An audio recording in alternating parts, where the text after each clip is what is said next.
위기의 때에 드리는 21일 기도회, 오늘 18일차가 진행이 될 예정인데 잠깐 기도하고 시작하겠습니다. 하나님 아버지, 어제 우리가 같이 살펴봤던 것처럼 우리가 하나님 앞에 말씀의 깨달음과 또 회개의 기도로 충만해질 때에 그것이 어떤 종교적인 행위로 그치지 아니하고 정말 주님을 사랑하기 때문에 주님을 닮아가는 내 삶의 거룩한 결단으로 연결이 되도록 간섭하여 주시고, 오늘 하루 그렇게 그 삶을 살아낼 수 있도록 인도하여 주시옵소서. 오늘도 주실 말씀을 사모하며 모여든 사랑하는 주님의 자녀들에게 충만한 은혜로 그렇게 인도하여 주시옵소서. 감사드리옵고 예수님 이름으로 기도드립니다. 아멘. 오늘 주시는 하나님 말씀은 느헤미야 11장 1절 2절입니다. 두 구절인데요, 우리 합심해서 한 목소리로 같이 읽겠습니다.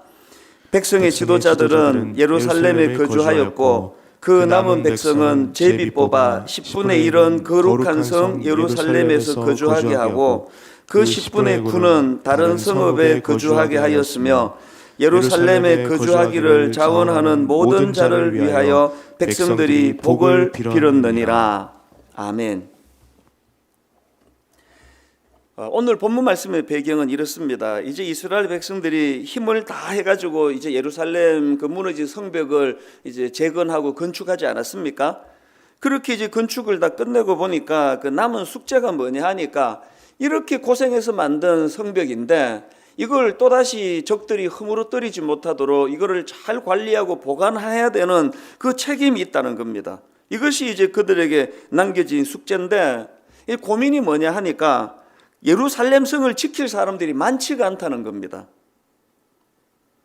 느헤미야 7장 4절에도 그런 내용이 나옵니다. 그 성읍은 광대하고 그 주민은 적으며 가옥은 미처 건축하지 못하였음이니라. 이게 지금 어떤 내용인가 하면은, 이 예루살렘 성벽은 이제 재건이 됐지만 그러나 아직은 거기에 사람이 살만한 여건이 안 돼 있는 상황이 나는 겁니다. 더군다나 예루살렘은, 그 당시에 예루살렘은 이 외적의 침략이 오래 방치가 돼가지고 이게 지금 성으로서의 기능을 하기 어려운 상황입니다. 더군다나 건축 과정을 다 지켜보셨지만 이 방해하는 자들의 무서운 공격이 얼마나 끊임없이 계속됐습니까? 이제 성벽이 완공됐다고 해가지고 그 악한 것들이 그대로 두겠습니까? 계속 이제 또 공격해올 위험과 이 두려움이 지금 상존해 있는 상황이거든요. 그러니까 이중적인 이 불편함과 두려움이 그들이 갖고 있던 마음 아니겠습니까? 이 가옥은 건축도 되지 못한 불편한 상태에 이 사람이 살기에 이게 여러 가지 불편하고, 거기다 엎친 데 겹친 격으로 외부의 침략에 노출이 돼가지고 이게 치안도 불안하고 여러 가지 불안할 건데, 이런 데다가 누가 그 성으로 자기의 가옥을 옮겨서 그곳으로 옮겨가서 살겠다고 하기가 쉬운 일은 아닙니까? 이런 이제 숙제를 가지고 시작하는 게 오늘 본문 느헤미야서 11장의 배경입니다. 저는 이걸 풀어가는 과정에서 참 이 결단이라는 표현이 여기도 또 적용이 되는 걸 느끼는데요. 제가 이제 이거를 가지고 어떻게 적용을 하기를 원하느냐, 예수 믿는 우리가 결단해야 될 두 가지를 이제 이 본문에서 뽑아내기를 제가 원합니다. 믿는 우리가 결단해야 될 첫 번째 결단이 뭐냐? 대가지불입니다. 대가지불. 신앙생활하는 우리가 꼭 기억해야 되는 게 이 대가지불.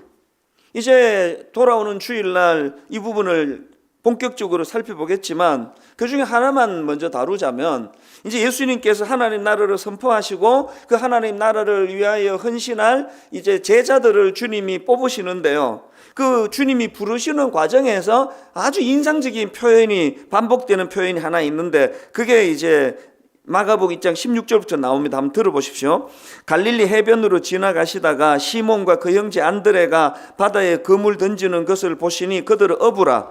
예수께서 이르시되 나를 따라오라. 내가 너희로 사람을 낚는 어부가 되게 하리라 하시니 곧 그물을 버려두고 따르니라. 여기에 그물을 버려두고 따르니라는 표현이 있고요. 그 다음 19절부터도 마찬가지입니다. 조금 더 가시다가 세베대의 아들 야고보와 그 형제 요한을 보시니 그들도 그들도 배에 의해서 그물을 깁는데 곧 부르시니 그 아버지 세베대를 품꾼들과 함께 배에 버려두고 예수를 따라가니라. 여기에 그물을 버려두고 배에 버려두고라는 이 표현들이 여러 가지 의미로 그 해석이 분석이 될 내용이 많은데요. 이건데 주일날 뭐 다루기로 하고, 여기서 제가 강조하는 포인트는 뭐냐 하면은 주님께서 제자들을 부르실 때 그 부르심에 반응하는 것 자체가 기득권 포기예요. 이 그물은 내 생계 수단 아닙니까?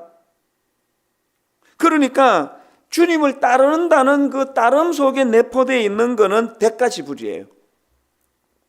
누가복음 14장 26절 27절에도 보면은 물은 내게 오는 자가 자기 부모와 처자와 형제와 자매와 더욱이 자기 목숨까지 미워하지 아니하면 능히 내 제자가 되지 못하고, 누구든지 자기 십자가를 지고 나를 따르지 않는 자도 능히 내 제자가 되지 못하리라. 이거 대가 지불의 문제 아닙니까? 오늘 우리 신앙생활의 갈등이 이 원리를 모르는 데서 시작이 되는 겁니다.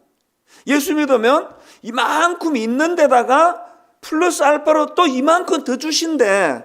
그러니까 이런 오해를 하기 때문에 신앙생활에서 늘 충만함이 없는 거거든요. 주님을 따른다는 건 있는 모든 것들을 다 버려두는 대가 지불이 필요한 대가 지불. 오늘 본문의 흐름도 마찬가지인데, 제가 왜 오늘 본문의 말씀 이 큰 숙제 아닙니까? 성벽은 지어놨는데 그건 안 가겠다고, 아무도 그 지킬 사람이 없으면 이게 지금 어떻게 됩니까? 큰 숙제를 어떻게 풀어나가느냐, 그 내용이 본문 1절 2절에 담겨 있습니다. 느헤미야 11장 1절 2절. 백성의 지도자들은 예루살렘에 거주하였고 그 남은 백성은 제비 뽑아 10분의 1은 거룩한 성 예루살렘에서 거주하게 하고 그 10분의 9는 다른 성읍에 거주하게 하였으며, 예루살렘에 거주하기를 자원하는 모든 자를 위하여 백성들이 복을 빌었느니라. 여기 보니까 이스라엘 지도자들과 또 백성들 여러 사람들이 자원했다는 거, 이걸 알 수가 있는 거 아닙니까? 그 불편한 예루살렘을 거기서 생활하기를 누가 좋아하겠습니까만, 이런 불편을 감수하고 자원하는 사람들로부터 이 큰 숙제가 풀려져 나가더라는 겁니다.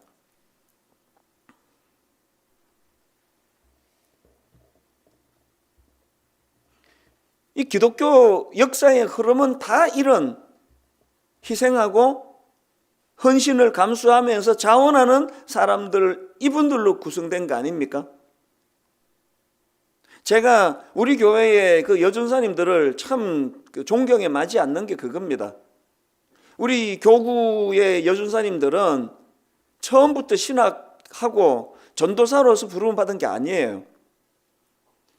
초창기 때부터 너무나 충성스럽게 그렇게 순장님으로 역할을 잘 감당하시던 분들 중에서 담임 목사가 전도사로 초청을 하고 콜했을 때 이게 얼마나 막막한 일입니까?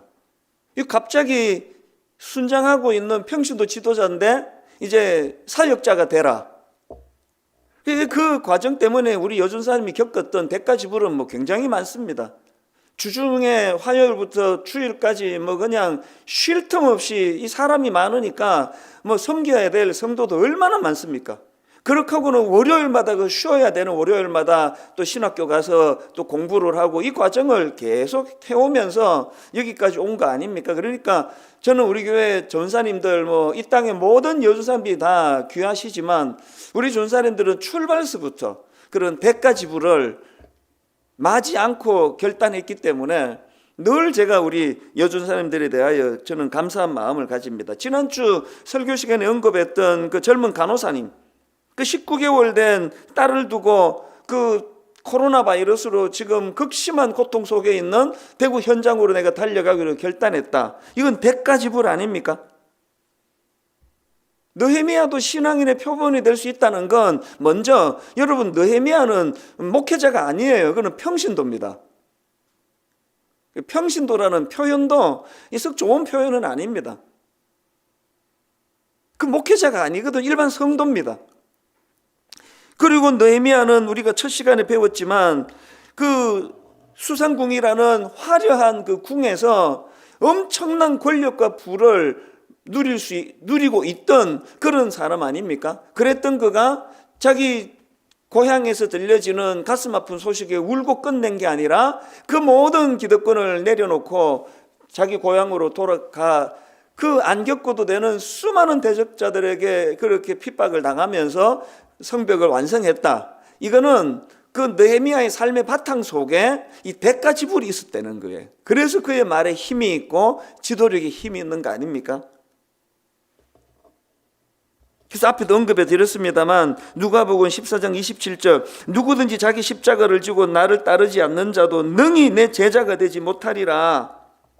기독교는 안 그래도 이렇게 많은데 거기다가 뭐 하나님이 복까지 주셔서 더 넘치도록 받는 신앙, 이게 종교, 이게 기독교 아닙니다.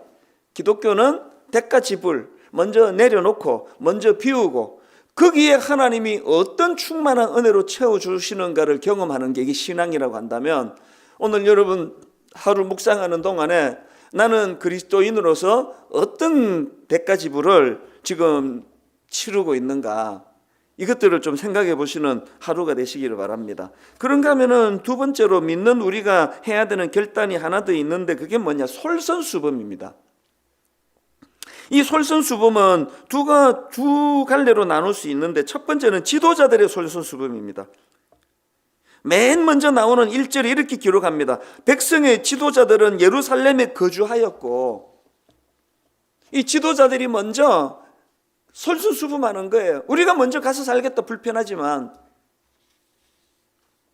어제 살펴본 느헤미야 9장에서의 내용도 마찬가지 아닙니까? 느헤미야 9장 38절 기억하시죠? 우리가 이 모든 일로 말미암아 이제 견고한 언약을 세워 기록하고 우리의 방백들과 레위 사람들과 제사장들이 다 임봉하나이다 하였느니라. 그렇게 이제 38절에서 그 결단한 내용들을 이름을 걸고 내가 이렇게 하겠다고 결단한 내용을 선포하고, 그리고는 이제 10장으로 들어가서 1절부터 27절까지 막 쭉 이제 그렇게 사인한 사람들의 이름이 열거되는데, 제일 먼저 나오는 10장 1절에 누가 나오는가 보십시오. 10장 1절. 그 임봉한 자는 하가랴의 아들 총독 느헤미야와 1절부터 27절까지 열거되는 수많은 그 사인한 자기 이름을 걸고 하나님 앞에 약속한 사람들의 명단 중에 제일 먼저 나오는 게 느헤미야예요. 이 지도자의 솔선수범이 너무나 중요하다는 겁니다. 이 지도자의 솔선수범이 왜 그렇게 중요하냐? 이 느헤미야의 10장의 흐름을 보면은요, 맨 먼저 1장에서 그 임봉한 자는 하가랴의 아들 총독 느헤미야라고 기록하고 27절까지 쭉 간 다음에 그 다음에 나오는 28절 한번 보시겠습니까? 세 번역입니다. 이 밖에 나머지 백성 쭉 설명하고 맨 끝에 이들 모두가, 여기에 그 뭐 맥이 좀 느껴지지 않으십니까? 지도자의 솔선수범이 왜 귀합니까? 지도자가 먼저 솔선수범하면 쭉 명단이 열거되고 그 다음에 이 밖에 나머지 백성들, 이들 모두가 다 그것을 뒤따른다는 거예요. 제가 어제 여호수아의 결단을 짧게 제가 읽어드렸는데 다시 한번 쭉 내용을 한번 보십시오. 여호수아 24장 15절부터의 이 여호수아의 결단을 보십시오.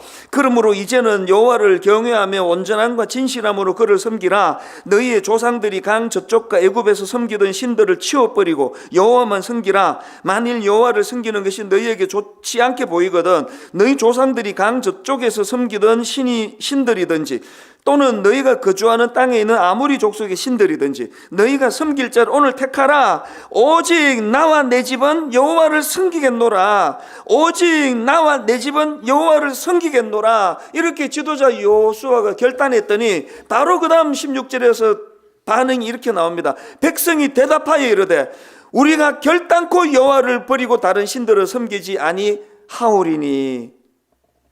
지도자가 먼저 솔선수범하고 그 결단을 보여주니까 백성들이 뒤따르는 이 원리를 보면서 저는 어제 이 말씀을 준비하는 내내 이제 한 달 뒤면 국회의원 선거입니다. 이제 코로나 바이러스는 이제 좀 지나면 없어집니다만 이제 4년 동안 이 나라 장래가 어떤 지도자를 뽑는 게 있다는 거, 이거 생각이 지금 여기에 머물러야 된다는 생각이 계속 드는 겁니다.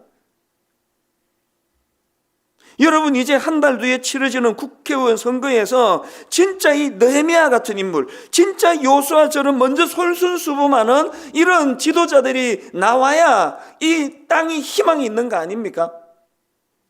아마 표받을 때는 막 몸 하나하나 다 불사를 것처럼 그러다가 딱 당선되고 나서부터는 태도가 달라지는 이런 경우들을 너무나 많이 우리가 상처로 지켜봤기 때문에 여러분, 이럴 때일수록 진짜 기도하셔야 됩니다. 이제 오늘부터 선거가 있는 그날까지 정말 기도하셔야 돼요. 느헤미야 같은 지도자를 허락해 주시기 원합니다. 요수아와 같은 지도자 주님 정말 허락해 주시기 원합니다. 그런가 하면은 우리 교회 지도자들을 위해 기도해야 합니다. 하나님, 저 담임 목사가 입만 번지르란 목사가 되지 아니하고 느헤미야처럼 솔선수범하는 우리 수많은 부교역자들이 지금 그렇게 헌신하고 있다고 저는 믿습니다만, 그래도 기도하셔야 됩니다. 하나님, 우리 젊은 교역자들에게 은혜의 은혜를 덧입혀 주셔서 정말 요수와 같이 먼저 결단하고 먼저 선포하고, 그런가 하면은 여러분 모두가 다, 여러 번 말씀드리잖아요. 예수 믿는 여러분 모두가 다 지도자들이라고. 가정의 자녀 교육할 때 하나님, 내가 느헤미야의 모습을 우리 아들에게 보여주기 원합니다. 요수아의 그 솔선수범하는 모습을 내 딸에게 먼저 보여주기 원합니다. 제가 애를 새 키워보니까요, 말로 이래라 저래라 하는 거 시간 지나면 다 없어지는데요, 내가 하는 대로 따라 하더라고요. 거의 제가 하는 그 유전적인 요소도 있지만, 제가 이렇게 강조 안 했지만 제가 하고 있는 일들을 보면은 좋은 거 나쁜 것 그대로 다 따라하는 게 자녀들이더라고요. 책 읽어라 안 읽습니다. 부모가 책 읽으면 어릴 때부터 책이 여기저기 펼쳐져 있으면 책 읽는 자녀가 되는 거거든요.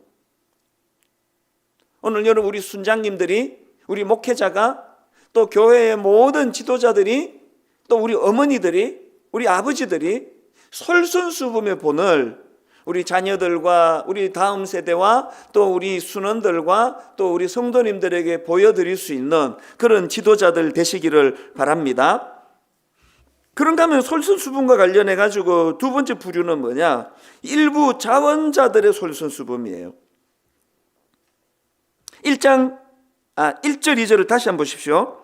백성의 지도자들은 예루살렘에 거주하였고 그 남은 백성들은 제비 뽑아 10분의 1은 거룩한 성 예루살렘에서 거주하게 하고 그 10분의 9는 다른 성읍에 거주하게 했으며, 그 다음 보세요. 예루살렘에 거주하기를 자원하는 모든 자를 위하여. 여기 보니까 먼저 지도자들이 자원했고 그 다음에 일반 백성들은 둘로 나뉘어지는데요, 이 제비 뽑기로. 그래서 거기에 이게 그 사다리 타기 이런 거 좀 비슷한 것 같아요. 여기 뽑혀지면 뭐 가고 싶든지 안 가고 싶든지 무조건 가야 되는 그 사람들을 또 10분의 1을 충당하고 그 백성들 중에, 그리고 나머지는 일반 백성들 중에 제비뽑기에 해당 안 되는데도 불구하고 자원한 사람들로 이것이 이루어지더라는 겁니다. 여러분, 이 솔선수범은 지도자들만의 문제가 아닙니다. 뭐 누가 어쩌니 저쩌니 이런 이야기 잘 하시지만 사실은 이 솔선수범은 이게 지도자냐 아니냐의 문제가 아니라 우리 모든 그리스도인들이 이게 안 가고 싶은데 이 막 그냥 막 제비 뽑기 해가지고 근데 정말 이게 내 재수 없다 막 이 세상 말로 그러면서 가서 지내는 그게 행복하겠습니까? 그런데 하나님의 사명을 가지고 나 대가 지불을 치러야지, 그게 솔선수범하면서 그 사람이 행복한 거 아닙니까? 그래서 제가 어제 이 설교를 준비하다가 책 제목이 하나 떠올랐는데요, 제목이 이렇습니다. 그리스도인의 행복한 대가 지불. 완전히 모순 아닙니까? 대가 지불은 엄청 고통인데 그리스도인의 행복한 대가 지불,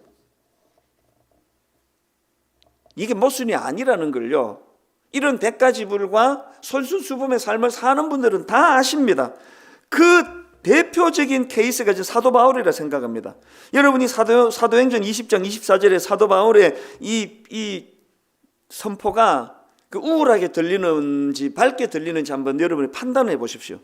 내가 달려갈 길과 주 예수께 받은 사명 곧 하나님의 은혜의 복음을 증언하는 일을 마치려 하면은 나의 생명조차 조금 더 귀한 것으로 여기지 아니하노라. 이 고백이 불행해 보이십니까? 실제적으로 사도 바울은 이제 죽음이 기다리고 있는 그 엄청난 대가 지불을 필요로 하는 그 과정에서 고백하는 고백인데 하나도 이게 불행해 보이지 않습니다. 그러면 이런 대가 지불과 솔선수범을 하는데 왜 불행하지 않느냐? 그 책 제목처럼 왜 대가 지불이 그리스도인의 행복한 대가 지불이 될 수 있느냐? 두 가지로 그 이유를 제가 설명을 드리고 말씀을 마무리하려고 하는데요. 여러분, 이 대가 지불과 솔선수범이 왜 이렇게 섬기는 자들이 행복할 수밖에 없느냐? 첫째는요, 사람들이 주는 축복을 누릴 수 있기 때문입니다. 본문 느헤미야 11장 2절을 보십시오. 예루살렘에 거주하기를 자원하는 모든 자를 위하여 백성들이 복을 빌었느니라. 여기 나오는 복을 빌었다라는 이 단어는 히브리어로 바라크라는 단어인데요, 표현 그대로 축복하다 이런 뜻도 있지만 이 바라크는 경배의 의미로 무릎을 꿇다라는 뜻을 갖고 있는 단어입니다.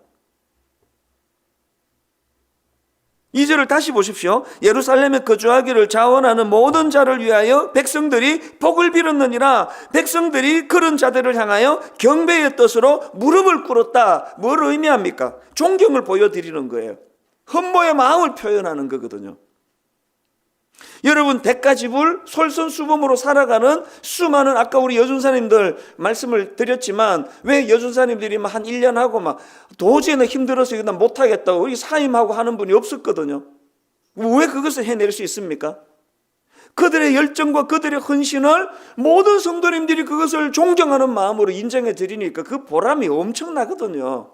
집에서 그냥 낮잠 자고 쉴 때는 여준사님 중에 낮잠 자고 쉬었다는 게 아니라 그렇다 치더라도 집에서 그냥 낮잠 자고 비디오 보고 그렇게 쉬면서 존경을 받지 않는 이거를 택할래? 몸은 좀 힘들고 사명은 좀 고달프지만 이렇게 많은 사람들로부터 사랑과 존경을 받는 이걸 택할래? 당연히 후자죠. 제가 저에게 한 번씩 징징거릴 때마다 저에게 경고하는 메시지가 있거든요. 너무 힘들다. 왜 나만 이렇게 힘들어야 되느냐? 이렇게 힘들어가지고 마음이 힘들면 저는 꼭 말로 저에게 꾸지람을 해요. 네가 그렇게 힘들면 사표 내지 왜 한적한 교회로 갈 수 있는데 왜 안 가는데? 좋으면서 안 가는가? 좋으니까 안 가는 거 아니냐고. 그러면 조용히 해. 아니, 내가 저보고 그렇게 꾸짖습니다. 실제로 효과가 좀 있습니다. 왜? 그 말이 진실이거든요. 누가 이게 강제로 지금 수갑 채워서 제가 단임 목사 자리에 갖다 놨습니까? 이 21일 기도회 내내 사실 좀 힘듭니다, 이거. 이게 매일매일 이게 되게 버거운데, 그러나 이거를 하면서 우리 교역자들이 계속 제게 던져주는 새 힘을 공급해 주는 게, 이 성도들이 은혜 받고 있습니다. 순장님이 너무 좋아하고 계십니다. 그러니까 너무 이거 하기를 잘했다 후회하는 마음이 없습니다. 이 3일밖에 안 남았기 때문에 기쁜 것도 있습니다만. 왜 여러분 섬기는 자들이, 솔선수범하는 자들이 행복할 수 있냐고요? 사람들이 주는 축복을 누리는 이 엄청난 특권을 누리게 되기 때문이거든요. 사도행전 20장에 보면은 사도 바울이 에베소 교회 그 장로들을 초청해가지고 고별 설교를 합니다. 아까 읽어드렸던 그 내용이 어느 정도 비장한가 하면은 이제 사도 바울은 그 죽음이 기다리는 예루살렘을 향하는 과정을 지금 이제 마지막으로 에베소 교회 장로님들을 초청하고 작별하고 이제 엄청난 이제 사역의 길로 가야 되는데요. 그 과정에서 제가 주목하는 건 그 장로님들이 보여준 모습입니다. 자, 사도행전 20장 36절부터 보십시오. 이 말을 한 후 무릎을 꿇고 그 모든 사람들과 함께 기도하니 다 크게 울며 바울의 목을 안고 입을 맞추고 다시 그 얼굴을 보지 못하리라 한 말로 말미암아 더욱 근심하고 배에까지 그를 전송하니라. 여기 보면은 에베소 교회 장로님들이 사도 바울을 위해 축복하고 기도하고 전송하는 그 모습 속에서 너무나 그 명예를 소중히 여기는 사도 바울을 존중하고 그를 귀히 여기는 이 모습을 발견할 수가 있거든요. 저는 오늘 우리 순장님들에게 또 우리 순원님들에게 이 두 균형이 있으면 좋겠습니다. 지도자들은 정말 내가 명예를 지켜야 되겠다. 저 우리 부목사님들에게 종종 말하거든요. 목회자가 명예를 잃어버리면 다 잃어버린다고. 아마 그냥 막 배 두들기고 막 부유롭게 잘 살고 그 명예를 잃어버린다면 그건 다 잃은 거다. 반대로 아무것도 없는데 하나님 주신 선물처럼 이 명예를 우리가 유지할 수 있다면 그건 이런 게 하나도 없다. 우리 순장님들이 이 사실을 아시면 좋겠습니다. 분당 위교 순장들이 가진 이 순장으로서의 명예, 이거를 지키려고 애를 쓰셔야 되고, 그런가 하면 순원님들께 내가 부탁을 드립니다. 우리 순장님들에게 그 명예를 여기 에베소교회 장로님들이 보여주는 것처럼 그 순장님들을 그 섬김을 귀히 여기고 그거를 감사함으로 표현하고, 제가 미국 이민 가서 살 때 보니까 이라크 전쟁 이런 데 가서 목숨도 막 엄청 잃고 이러는데 왜 이거 뭐 또 우리나라처럼 강제로 가야 되는 것도 아니고 자기들이 모병제, 자기들이 자원해서 가는데 왜 미군이 끊임없이 그렇게 많이 자원자가 나오느냐? 미국 사회가 그런 군인에 대한 명예를 존중해 주기 때문이거든요.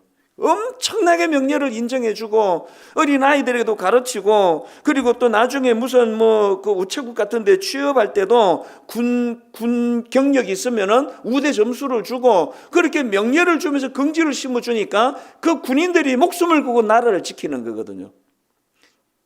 우리 순원님들께 이 다락방이 분당 우리 교회에 꽃과 같이 소중한데 우리 순원님들이 순장님들에게 이런 명예를 심어주시면 좋겠습니다. 이 일이 얼마나 가치 있는 일인가를. 그런가 하면 두 번째로 왜 섬기는 자들이 행복합니까? 하나님께서 그것을 기억해 주시는 영광을 누릴 수 있기 때문입니다. 자, 11장 3절 세 번역으로 보십시오. 예루살렘의 자리를 잡은 지방 지도자들은 다음과 같다. 그러면서 이제 쭉 이제 명단이 열거가 되는데요. 11장 3절부터 무려 12장 26절까지 계속이 됩니다. 오늘 본문은 사실은 12장 26절까지 읽어야 되는 본문이에요. 막 계속 이제 그 명단들이 계속 나오고 있거든요. 뭘 의미합니까? 하나님이 그 헌신을 기억하신다는 거거든요. 하나님이 그들의 헌신에 가치를 두고 계시다는 뜻이거든요. 오늘 교재에 이 내용을 다루고 있습니다. 들어보세요. 하나님은 이들을 기억하셨습니다. 한 명 한 명의 이름을 기록해 놓으시고 기억하게 하셨습니다. 그리고 지도자로 헌신한 제사장들과 레위인들의 이름도 기억하셨습니다. 그 이름들은 지금까지도 우리에게 전달되고 있습니다. 여러분, 이런 영광이 어디에 있습니까? 내 헌신을, 내 대가 지불을, 내 자발적인 주님을 향한 순종을 주님이 알고 계시고 주님이 기억하실 뿐만 아니라 명단에 적어 이것들을 주님께서 소중히 여기로 말씀해 주신다. 어떻게 행복하지 않겠냐고요. 결론을 맺으면서 저는 이 찬양을 흥얼거리면서 준비를 마무리했습니다. 주님 다시 오실 때까지 나는 이 길을 가리라. 그 길이 어떤 길입니까? 대가 지불 없이는 못 갑니다. 좁은 문, 좁은 길, 나의 십자가 지고 나의 가는 이 길 끝에서 나는 주님을 보리라. 그런데요, 오늘 아침에 제 마음에 그 다음 가사가 많이 제 마음을 뜨겁게 만들었는데요. 나의 가는 이 길 끝에서 나는 주님을 보리라. 그 다음 가사가 영광의 내 주님 나를 맞아주시리. 사람들이 주는 축복, 무릎을 꿇고 머리를 조아리며 인정해주는 이것이 우리가 마음으로 기대해야 될 일이라고 한다면, 백천 우리가 사모해야 되는 것은 주님께서 나를 기억하시고 주님께서 나를 맞아주실 것이라는, 여러분, 예수 믿는 저와 여러분은 이런 명예를 사모하며 사는 존재라는 걸 잊으시면 안 됩니다. 이 땅에서 대가 지불을, 그리고 이 땅에서 참 누구도 하지 않는 그 일을 솔선수범하며 가는 그 길을 우리 하나님이 기억하고 계시고 하나님이 알고 계시고, 그리고는 우리 인생이 다 끝났는 날 주님께서는 참 우리에게 상급으로 인도해 주실 것이라는 이 기대감을 가지는 것. 그래서 오늘 우리가 결단해야 될 두 가지는 대가 지불과 솔선수범을 두려워하지 않는 삶. 그런가 하면은 이런 자들이 누리는 행복이 있다는 것, 사람들이 주는 명예와 축복에 대한 감사함으로 그것을 기대하고 또 하나님께서 기억해 주시는 영광을 누리면서 그렇게 이 땅을 너무나 명예스럽게 하나님 나라를 세워나가시는 그런 믿음의 성도님들 되시기를 바랍니다. 주신 말씀 기억하시면서 함께 찬양하며 나아가겠습니다. 주님 다시 오실 때까지 주님 나는 이 길을 가기를 원합니다. 함께 고백합시다.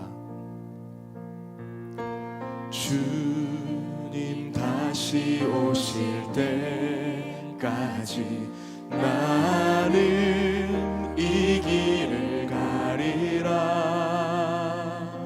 좁은 문 좁은 길 나의 십자가 지고 나의 가는 이 길 끝에서 나의 가는 이 길 끝에서 나는 주님을 보리라. 영광의 주님 나를 맞아주시니 주님 다시 오실 때까지 나는 일어나 달려가리라. 주의 영광 온 땅 덮을 때 나는 일어나 노래하리. 내 사모하는 주님 온 세상 구주시라. 내 사모하는 주님 영광의 왕이 주님 다시 오실 때까지 나는 일어나 달려가리라. 주님 다시 오실 때까지 나는 일어나 달려가리라. 주의 영광 온 땅 덮을 때 나는 일어나 노래하리. 나는 일어나 노래하리. 할렐루야. 내 사모하는 주님 온 세상 구주시라. 내 사모하는 주님 영광의 왕. 우리 다시 한 번 더 내 사모하는 주님 영광의 내 사모하는 주 온 세상 구주 되신 나의 주님 찬양합니다. 구주시라. 내 사모하는 주님. 우리 다시 한 번 더 마지막으로 내 사모하는 주님 그 주님을 기대하며 나아갑니다. 주님 나를 붙들어 주시옵소서. 내 사모하는 주님 만왕의 왕 되신 온 세상 나의 주님 구주시라. 내 사모하는 주님 영광의